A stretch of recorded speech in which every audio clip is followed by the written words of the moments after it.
காவல் சேவகர் நடந்த யாவற்றையும் அவர்கள் போகையில் காவல் சேவகரில் சிலர் நகரத்துக்குள்ளே வந்து நடந்த யாவற்றையும் பிரதான ஆசாரியருக்கு அறிவித்தார்கள்.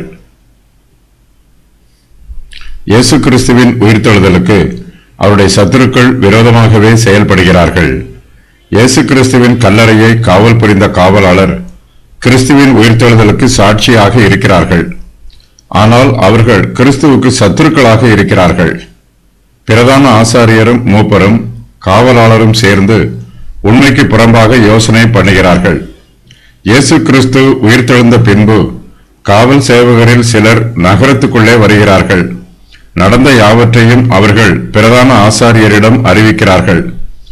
பூமி அதிர்ந்ததையும் கர்த்தருடைய தூதன் வானத்தில் இருந்து இறங்கி வந்ததையும் கல்லறையின் வாசலில் இருந்த கல்லை தூதன் புரட்டி தள்ளினதையும் இயேசு கிறிஸ்துவின் சரீரம் உயிர்த்தெழுந்து கல்லறையில் இருந்து வெளிவந்ததையும் காவல் சேவகர்கள் பிரதான ஆசாரியருக்கு அறிவிக்கிறார்கள்.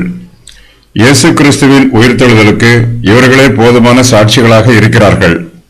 இவர்கள் நீதி உள்ளவர்களாக இருப்பார்கள் என்றால் நடைபெற்ற இந்த சம்பவங்களை எல்லாம் தங்கள் கண்களால் பார்த்து இயேசு கிறிஸ்துவே இரட்சகர் என்று விசுவாசித்திருப்பார்கள்.